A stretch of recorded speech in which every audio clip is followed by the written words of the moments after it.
Hello friends, मैं लक्ष्मी ओझा target परीक्षा में आपका स्वागत करती हूँ। और हम जो है अभी अव्यय क्या पढ़ रहे हैं, अव्यय। ठीक, तो क्रिया विशेषण अव्यय हमने पढ़ा। अभी तक जितने थे वो सारे क्या थे, क्रिया विशेषण अव्यय। अर्थ की दृष्टि से, प्रयोग की दृष्टि से, रूप या रचना की दृष्टि से। तो क्रिया विशेषण हमारा हो गया कंप्लीट। अब हम पढ़ेंगे संबंध बोधक। ठीक, संबंध बोधक मतलब प्रीपोजिशन। प्रीपोजिशन, इसे हम इंग्लिश में क्या कहेंगे, प्रीपोजिशन। तो ठीक, और इसके अंतर्गत आता है हमारा प्रयोग की दृष्टि से, अर्थ की दृष्टि से और व्युत्पत्ति की दृष्टि से।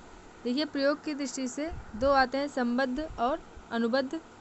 अर्थ की दृष्टि से 13 भेद हैं, और व्युत्पत्ति की दृष्टि से 2 भेद हैं, एक मूल और एक यौगिक। जैसे हमारा रचना की दृष्टि से था मूल और यौगिक क्रिया विशेषण, वैसे ही इसमें भी है मूल संबंध बोधक और यौगिक संबंध बोधक। तो चलिए पढ़ते हैं। पहले जान लेते हैं संबंध बोधक क्या होता है। तो जो अव्यय किसी संज्ञा के बाद आकर उस संज्ञा का संबंध दूसरे वाक्य के दूसरे शब्द से दिखाते हैं, संबंध वाक्य के दूसरे शब्द से दिखाते हैं, उन्हें क्या कहते हैं, संबंध बोधक कहते हैं। जैसे है, मनुष्य पानी के बिना जीवित नहीं रह सकता। क्या, मनुष्य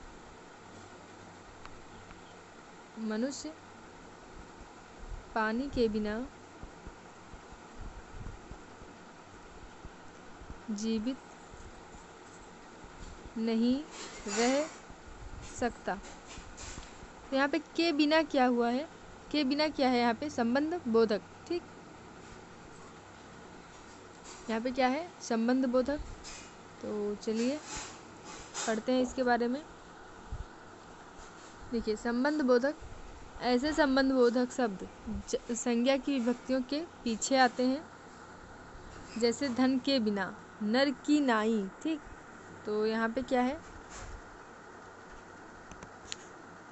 ये है हमारा संबंध बोधक। चलिए इसके बारे में पढ़ लेते हैं, इसके भेद। तो प्रयोग के अनुसार संबंध बोधक के भेद जो हैं वो 2 प्रकार के हैं, एक संबद्ध संबंध बोधक और दूसरा अनुबद्ध संबंध बोधक। तो पहला है संबद्ध संबंध बोधक। तो ऐसे संबंध बोधक शब्द संज्ञा की विभक्तियों के पीछे आते हैं। ठीक, जैसे धन के बिना, नर की नाई। तो यहाँ पे के बिना और यहाँ पे की नाई, ये क्या है, ये सब है हमारा संबद्ध संबंध बोधक। ठीक, और अनुबद्ध संबंध बोधक क्या होता है, ऐसे संबंध बोधक अव्यय संज्ञा के विकृत रूप के बाद आते हैं। ठीक, जैसे किनारे तक, सखियों सहित, कटोरे भर, पुत्रों समेत। तो ये हमारा क्या है, अनुबद्ध संबंध बोधक। तो आपको देखना है कि जहाँ पे किनारे तक रहेगा वहाँ पे क्या हो जाएगा, अनुबद्ध संबंध बोधक। सखियों सहित रहेगा वहाँ पे क्या हो जाएगा, अनुबद्ध संबंध बोधक। कटोरे भर, पुत्रों समेत, ये सब क्या रहेगा, अनुबद्ध संबंध बोधक।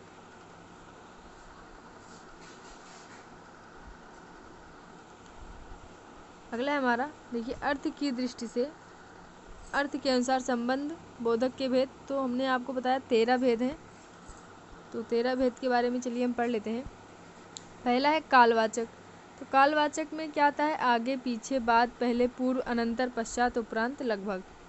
स्थानवाचक के अंतर्गत क्या आता है, आगे पीछे, नीचे, तले, सामने, पास, निकट, भीतर, समीप, नज़दीक, यहाँ, बीच, बाहर, परे, दूर। ठीक, तो देखिए यहाँ पे आगे और पीछे कालवाचक भी है और स्थानवाचक भी है। ठीक, यहाँ पे क्या दिया गया है, स्थानवाचक भी है और कालवाचक है।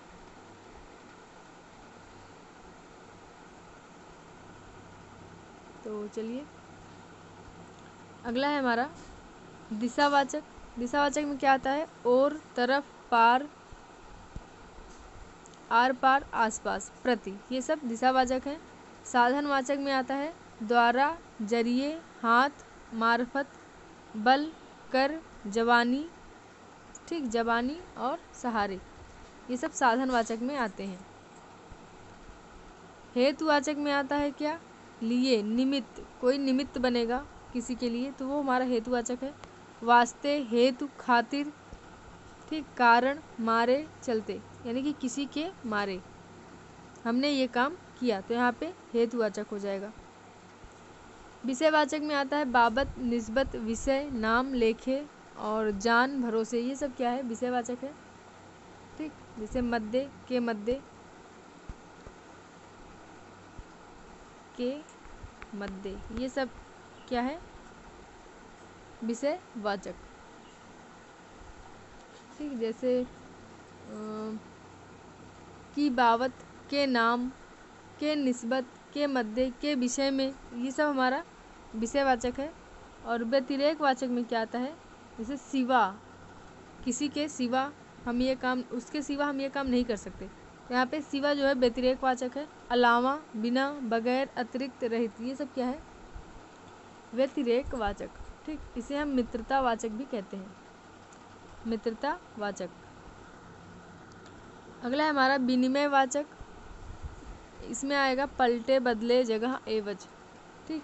इसमें क्या आएगा, जैसे के बदले, की जगह, तो यहाँ पे विनिमयवाचक रहेगा। और सादृश्यवाचक में क्या आएगा हमारा, जैसे के समान, के, की तरह, की भांति, की नाई, ठीक, के बराबर, के तुल्य, योग्य, लायक, सदृश, अनुसार, अनुरूप, अनुकूल, देखा देखी, शरीखा, सा, ऐसा, जैसा, मुताबिक, ये सब क्या है, जैसे उसके अनुरूप, ठीक, के सदृश, के बराबर, तो यहाँ पे सादृश्यवाचक रहेगा। अगला है हमारा विरोधवाचक, विरोधवाचक में विरुद्ध, खिलाफ, किसी के खिलाफ हम जाएंगे तो विरोधवाचक हो जाएगा। उल्टे, विपरीत, ये सब क्या है, विरोधवाचक। सहचरवाचक में क्या आएगा हमारा, साहचर्यवाचक होता है ये, साहचर्यवाचक, ठीक। इसमें आएगा संग, सह मतलब क्या होता है, साथ, तो संग आएगा, साथ आएगा, समेत, सहित, पूर्वक, अधीन, स्वाधीन, वश, ये सब जो है साहचर्यवाचक में आएगा। जैसे के वश में, के सहित, के संग, के साथ, तो ये सब हमारा साहचर्यवाचक में आएगा। संग्रहवाचक में क्या आएगा, जैसे तक, लो, पर्यंत, भर, मात्र, ये सब क्या है, संग्रहवाचक में आएगा। अगला क्या है, तुलनावाचक, तो अपेक्षा, बनिस्बत, आगे, सामने, ये सब क्या है, तुलनावाचक। जैसे की अपेक्षा, के सम्मुख, ठीक, के आगे, के सामने, सम्मुख भी क्या होता है, तुलनावाचक। तो ये हमारा क्या है, तुलनावाचक। और ये था अर्थ की दृष्टि से 13 प्रकार। देखिए व्युत्पत्ति के अनुसार संबंध बोधक के भेद, तो व्युत्पत्ति के अनुसार या रूप के अनुसार 2 भेद होते हैं, मूल, संबंध बोधक, इसे हम रूप के अनुसार भी कहते हैं, ठीक, व्युत्पत्ति या रूप के अनुसार।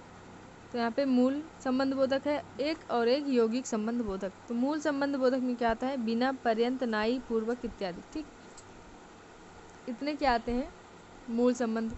यानी कि जो संबंधवाचक किसी अन्य शब्द से नहीं बनाया जाता है वह क्या होता है, मूल संबंध वाचक अव्यय कहलाता है। जैसे तक, के बिना, भर, की ओर, ये सब मूल शब्द हैं और ये सब जो है चेंज नहीं होंगे, तो ये क्या है, मूल संबंध बोधक। अगला है यौगिक संबंध बोधक। तो यौगिक संबंध बोधक शब्द वो होते हैं जो संबंधवाचक किसी अन्य शब्द से बनाया जाता है, वह क्या होता है, यौगिक संबंध बोधक, अन्य शब्द से बनाया जाता है ये। जैसे संज्ञा से भी हम बना सकते हैं, जैसे पलटे, लेखे, अपेक्षा, मार्फत, ये सब क्या है, के बदले, के नाम, ये सब क्या है, संज्ञा से बना हुआ है। और जैसे विशेषण से हमारा है के तुल्य, के समान, उल्टा, ऐसा, योग्य, ठीक, तो ये सब क्या है, विशेषण से बना हुआ है। और क्रिया विशेषण से जैसे हमारा बनेगा के बाहर, के भीतर, ऊपर, भीतर, यहाँ, बाहर, पास, परे, पीछे, ये सब क्रिया विशेषण से बना हुआ है। और क्रिया से क्या बना हुआ है? लिए, मारे, चलते, कर, जाने, ये सब क्या है? करना, जाना, ये सब क्रिया है। तो इससे क्या बना हुआ है? यौगिक संबंध बोधक। जैसे के लिए,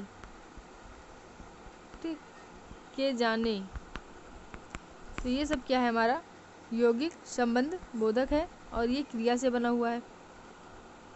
चलिए देखिए, क्रिया विशेषण और संबंध बोधक में अंतर। तो क्रिया विशेषण और संबंध बोधक में अंतर होता है। जैसे हमारा है, देखिए कह रहा है इसमें अनेक शब्द क्रिया विशेषण भी हैं तथा संबंध बोधक भी। प्रयोग में जब ये क्रिया की विशेषता प्रकट करें तब क्रिया विशेषण कहलाते हैं, और जब संज्ञा तथा सर्वनाम के साथ आकर उनका वाक्य के शेष शब्दों के साथ संबंध बताएं तब वो संबंध बोधक कहलाते हैं। ठीक, जब हमें क्रिया की विशेषता जहाँ अगर प्रकट हो वहाँ पे क्या हो जाएगा? क्रिया विशेषण, और जब शब्दों के साथ संबंध बताए तो वो क्या हो जाएगा? संबंध बोधक। जैसे हम देखिए यहाँ पे एग्जाम्पल दिया हुआ है, देख लेते हैं। जैसे आप पीछे चलिए, ठीक, आप पीछे चलिए, तो आप कहाँ चलिए? पीछे चलिए। पीछे क्या है? यहाँ पे क्रिया विशेषण है। ठीक, क्रिया क्या है? चलिए, और विशेषण क्या है उसका? क्रिया की विशेषता क्या बता रहा है? कि पीछे चलिए, तो यहाँ पे क्या है? क्रिया विशेषण। उसके बाद कह रहा है आप उसके पीछे चलिए, तो यहाँ पे उसके पीछे चलिए, ये क्या है? संबंध बोधक है। ठीक, उसके पीछे चलिए तो क्या बता रहा है? दो शब्दों में संबंध बता रहा है, इसलिए यहाँ पे संबंध बोधक हो जाएगा। और बस आज हमारा ये संबंध बोधक खत्म। कल हम पढ़ेंगे समुच्चय बोधक। ठीक, तो चलिए, आशा करती हूँ आप लोगों को वीडियो पसंद आ रहा होगा। Thank you.